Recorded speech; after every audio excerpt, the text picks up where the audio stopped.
नमस्कार, मी अश्विनी पुरी आणि तुम्ही पाहताय DS न्यूज 24। राज्यामध्ये 50% आरक्षणाची मर्यादा ओलांडलेल्या 20 जिल्हा परिषद आणि त्या अंतर्गत येणाऱ्या पंचायत समित्यांच्या निवडणुकांचा मार्ग मोकळा होण्याची शक्यता निर्माण झाली आहे। राज्य सरकारने सर्वोच्च न्यायालयात 50% आरक्षणाची मर्यादा पाळून निवडणुका घेण्याची तयारी दर्शवल्यानं या निवडणुका येत्या डिसेंबर महिन्यात होण्याची शक्यता व्यक्त केली जाते। सध्या 50% आरक्षणाची मर्यादा ओलांडल्याचा मुद्दा सर्वोच्च न्यायालयामध्ये प्रलंबित आहे। हा वाद निकाली निघेपर्यंत जिल्हा परिषद आणि पंचायत समिती निवडणुकांवर स्थगिती कायम आहे।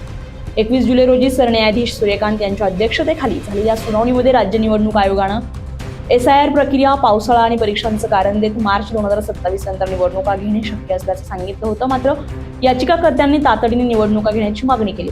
यावेळी सर्वोच्च न्यायालयानं राज्य निवडणूक आयोगाला प्रलंबित निवडणुकांबाबत अंतिम भूमिका स्पष्ट करण्याचे निर्देश दिले होते। त्यानंतर झालेल्या सुनावणीमध्ये राज्य सरकारनं 50% आरक्षणाची मर्यादा पाळून निवडणुका घेण्याची तयारी दर्शवली। दरम्यान या प्रकरणावर सर्वोच्च न्यायालयात 11 ऑगस्ट रोजी अंतिम सुनावणी होणार आहे। या सुनावणीमध्ये काय निर्णय होतो यावर राज्यातील स्थानिक स्वराज्य संस्थांच्या निवडणुकांचं भवितव्य अवलंबून असून सर्व राजकीय पक्ष, इच्छुक उमेदवार आणि मतदारांचं लक्ष आता या सुनावणीकडे लागलंय।